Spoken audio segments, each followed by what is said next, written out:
Welcome to I dream. నేను మీ అనుష కుమార్. ఇవాళ మన guest PCOD PCOS thyroid fat loss expert clinical dietician Pavani garu. వారితో మాట్లాడదాం. నమస్తే మ్యామ్. నమస్తే అండి. ఇప్పుడు సాల్ట్ ఒకప్పుడు అంటే ఒక రకం సాల్ట్ వాడేవాళ్ళం. ఇప్పుడేమో మార్కెట్లో పింక్ సాల్ట్ అని, కొంతమంది రాక్ సాల్ట్ వాడండి, లేకపోతే ఈ సాల్ట్ వాడండి, బ్లాక్ సాల్ట్ వాడండి. అసలు ఏ సాల్ట్ వాడాలి, ఎవరు వాడాలి, ఎంత మోతాదులో వాడాలి? Exactly, it's a good question. And ఇక్కడ క్లియర్గా చెప్తాను. మనందరికీ తెలుసు, ఒక 2004లో కానీ 2005లో ఐరన్ డెఫిషియన్సీ మన ఇండియాలో చాలా వచ్చేసింది అని చెప్పేసి, అప్పుడు పిల్లలకి గ్రోత్ డెవలప్మెంట్ ఆగిపోయింది అని చెప్పేసి, గాయిటర్ ఫామ్ అయిందని చెప్పేసి మనం విన్నాం, రైట్? సో అప్పుడు టాటా కంపెనీ వాళ్ళు ఏం చేశారంటే టాటా అయోడైజ్డ్ సాల్ట్ అనేది ఇంట్రడ్యూస్ చేశారు. ఎందుకంటే బికాస్ ఆఫ్ ఐరన్ డెఫిషియన్సీ వల్ల చాలామంది ప్రాబ్లం ఫేస్ చేస్తున్నారని. సో ఆ అయోడైజ్డ్ సాల్ట్ లాంచ్ చేసిన తర్వాత చాలామంది ఈ టాటా అయోడైజ్డ్ సాల్ట్ యూస్ చేయడం వల్ల ఐరన్ డెఫిషియన్సీ నుంచి ఓవర్కమ్ అయ్యింది. సో ఇలాంటి ప్రాబ్లం ఇప్పుడు మనం ఫేస్ చేయట్లేదు. ఒకప్పుడు ఖచ్చితంగా ఇది వేరే కంట్రీస్లో కూడా చాలామంది ఫేస్ చేశారు. సో ఇప్పుడు ఏంటంటే pink salt, rock salt, black salt use చేస్తున్నారు, కానీ అందులో ఐడిన్ అనేది ఉండదు.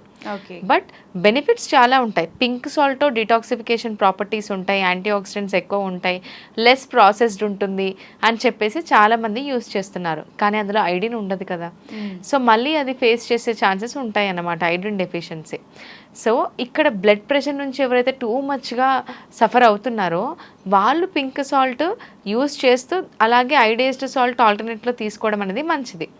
అంతేకాని ఇంకా మనం ఇన్ని రోజులు వాడిన ఉప్పు మంచిది కాదు, దానివల్లే ఈ రోగాలన్నీ వచ్చాయి అంటే దట్స్ కంప్లీట్లీ రాంగ్ అండి.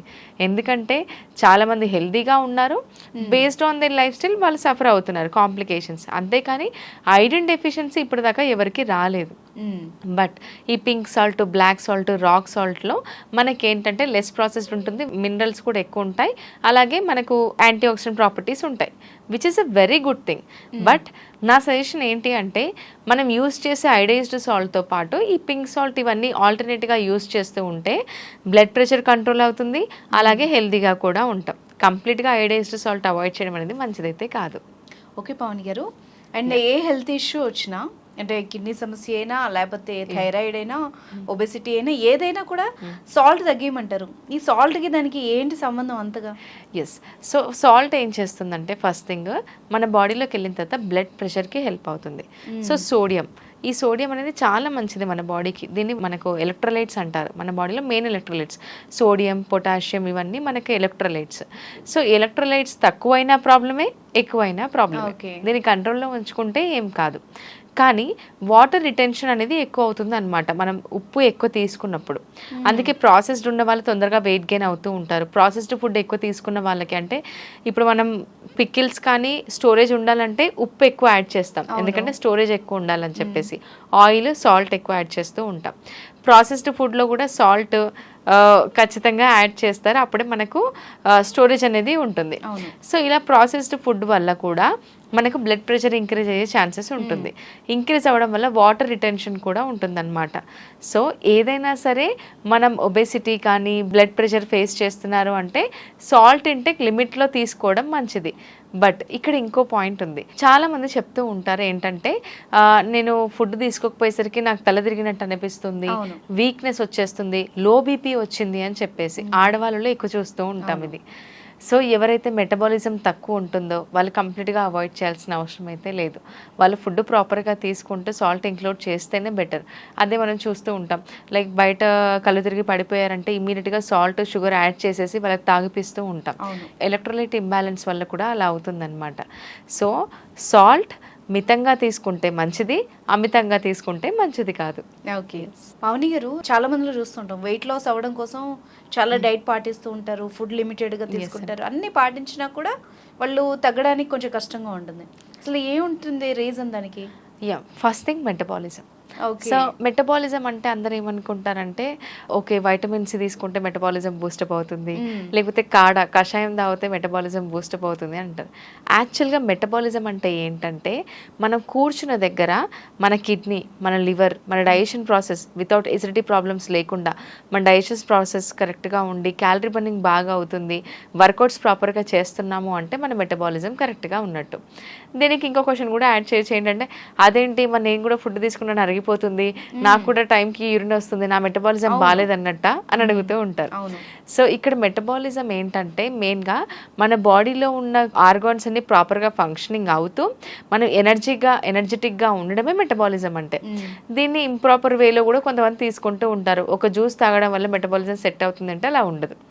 మన మెటబాలిజం సెట్ అవ్వాలి అంటే మెయిన్గా మన బాడీలో బ్లడ్ ప్రాపర్గా ఉండాలి, వైటమిన్స్ మినరల్స్ అబ్జార్ప్షన్ ప్రాపర్గా అవ్వాలి, గట్ హెల్దీగా ఉండాలి.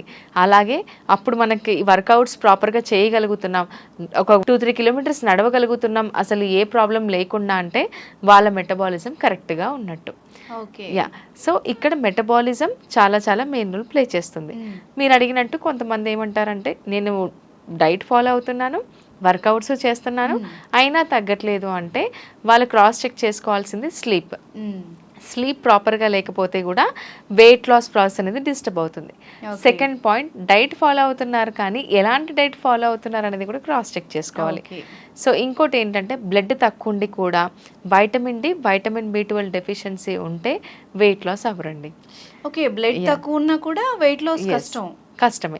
బ్లడ్ తక్కువ ఉండి వైటమిన్ డి, వైటమిన్ B12 వీటిని మెటబాలిక్ హార్మోన్స్ అంటాం. వైటమిన్ డి ఇప్పుడు మనం చూస్తూనే ఉన్నాం, సన్లైట్ కి ఎక్స్పోజర్ అవ్వట్లేదు, ఎందుకంటే మార్నింగ్ లేవగానే ఉరుకుల పరుకుల జీవితం ఇది. సో తక్కువగా ఎక్స్పోజర్ అవుతారు. సో ఖచ్చితంగా వైటమిన్ డి, వైటమిన్ B12 వాళ్ళు టెస్ట్ చేయించుకోవాలి. ఎంత చేసినా వెయిట్ లాస్ అవ్వట్లేదు, ఎంత చేసినా బాడీ వీక్గానే ఉంది, ప్రాపర్గా ఫుడ్ తీసుకున్నా వీక్గానే ఉంటుంది అంటే ఈ 2 వైటమిన్స్ని బాడీలో మనం చెక్ చేసుకోవాలన్నమాట, అలాంగ్ విత్ కాల్షియం కూడా. ఓకే, వెయిట్ లాస్ అవ్వాలి అంటే ఏదో వాడేస్తే తగ్గిపోరు. ఫస్ట్ మన బాడీ ఏంటి, ఏం తక్కువ ఉంది, ఏం ఎక్కువ ఉంది చెక్ చేయించుకున్న తర్వాతే ప్రాసెస్కి వెళ్ళాలి. యా, సో ఈ ప్రాసెస్ కూడా ప్రాపర్గా ఉండాలండి. ఎందుకంటే ఇప్పుడు మనం ఎక్కడైనా సోషల్ మీడియా ఓపెన్ చేస్తే 100 రకాల డైట్ ప్లాన్స్ దొరికేస్తాయి, that not at all a problem. కానీ మన బాడీకి తగ్గట్టుగా ఎలాంటి ఫుడ్ సెట్ అవుతుంది, ఎంత ఫుడ్ మన బాడీకి ఇవ్వాలి, మనం హెల్దీగా ఉండాలంటే అసలు డైట్ ఎలా మెయింటైన్ చేయాలి అని తెలుసుకోవడమే మెయిన్గా హెల్దీ డైట్ అంటే, హెల్దీ వెయిట్ లాస్ అంటే. దీన్ని చాలా మంది ఇంకా ఒకరు ఇది తీసుకున్నారు, ఈ డ్రింక్ తాగారు, నేను కూడా అది తీసుకుని తాగేస్తాను, లేకపోతే ఎవరో చెప్పారు ఈ ఫుడ్ తీసుకోమని 2 to 3 స్పూన్స్ల రైసే తీసుకోమన్నారు అంటే ఇప్పుడు సరే 2 to 3 టీ స్పూన్స్ రైస్ తీసుకున్నాం, మరి మన బాడీకి సెట్ అవుతుందా, సరిపోదు కదండి. అలా వీక్నెస్ లీడ్ అవుతుంది, సో హెయిర్ లాస్ అవుతుంది, ఇలాంటి కాంప్లికేషన్స్ వస్తున్నాయి అంటే అలాంటి డైట్ ఎందుకు అని నేను అంటాను నా క్లయింట్స్తో కూడా. సో ఒకరు అడిగారు అనమాట రీసెంట్గా ఏంటంటే మీరేంటి ఫుడ్ ప్రాపర్గా తీసుకోమంటున్నారు, కొంతమంది ఏమో సోషల్ మీడియాలో చెప్తున్నారు లైక్ ఫుడ్ తక్కువ తినాలి, ఇంతే తినాలి, రైస్ తినకూడదు అంటున్నారు, మీరేంటి ఇలా చెప్తున్నారు అంటే నేను వాళ్ళకి ఒకటే చెప్పాను, మనం కొన్ని డైట్స్ రైస్ మానేసి ఒక 10 రోజులు ఉండగలుగుతాం, 15 రోజులు ఉండగలుగుతాం, లైఫ్ లాంగ్ ఉండగలుగుతామా, ఉండలేం. మళ్ళీ ఏదో ఒక రోజు నార్మల్ లైఫ్ స్టైల్కి రావాల్సిందే, ఏదో ఒక రోజు రైస్ కూడా తినాల్సిందే, అప్పుడు మళ్ళీ తగ్గిన వెయిట్ అంతా బ్యాక్ వచ్చేస్తుంది. ఇలా చాలా మంది ఫెడప్ అయిపోతూ ఉంటారు, ఇంకా నా లైఫ్ ఇంతేనేమో, నేను ఇంకా తగ్గనేమో అని చెప్పేసి. ప్రాపర్ గైడెన్స్తో వెయిట్ లాస్ అయ్యారనుకోండి హెల్దీగా ఉండొచ్చు. సో ఇక్కడ చాలా మందికి మిస్గైడెన్స్ దొరుకుతుంది, బట్ హెల్దీగా ఉండడం అంటే అందరూ గుర్తుపెట్టుకోవాల్సింది మన బాడీలో ఉన్న థింగ్స్ అన్నిటిని సెట్ చేసుకొని మెటబాలిజం సెట్ చేసుకొని వెయిట్ లాస్ అవ్వడమే హెల్దీ డైట్ అంటే. ఓకే, అంటే ఈ టాపిక్ ఎలాగో మాట్లాడాం కాబట్టి మీ 90 days వెయిట్ లాస్ ఛాలెంజ్లో కూడా మీరు ఓన్లీ కిచెన్ బేస్డ్ ఫుడ్డే ప్రిఫర్ చేస్తారు అంటే ఎలా తగ్గుతారు మరి దాంతో? కిచెన్లో ఉన్న ఫుడ్తోనే వెయిట్ లాస్ అనేది ప్లాన్ చేస్తామండి. దట్టు క్లయింట్ మెజర్మెంట్స్ ప్రకారం బాడీ ఫ్యాట్ పర్సెంటేజ్ క్యాలిక్యులేట్ చేసి డైట్ డిజైన్ చేస్తామన్నమాట. ఇక్కడ 3 months వాళ్ళకి క్లినికల్ డైటీషియన్ అసైన్ చేస్తాం, పర్సనల్ డైటీషియన్ ఉంటారు, డైలీ ఫుడ్ పిక్స్ పంపిస్తూ ఉంటారు. ఇక్కడ ఏంటంటే ఏదో డైట్ ప్లాన్ ఇచ్చి వాడేయండి అని చెప్పము. డైట్ ప్లాన్ ఇచ్చిన తర్వాత క్లయింట్ కుక్ చేసుకోగలుగుతున్నారా, ఎంత ఈజీగా ఉంటుంది వాళ్ళకి అని ఈజీ మెథడ్స్లో పాటు వాళ్ళ డైట్లో బ్యాలెన్స్డ్ మీల్ ఎలా ఉండాలి, ప్రోటీన్ ఎలా ఇన్కార్పొరేట్ చేసుకోవాలి, అసలు వాళ్ళ హైట్ ఎంత ఉంది, వెయిట్ ఎంత ఉన్నారు, వెయిట్ ప్రకారం per KG body weight 0.8 to 1 gram of protein ఇవ్వాల్సి ఉంటుంది.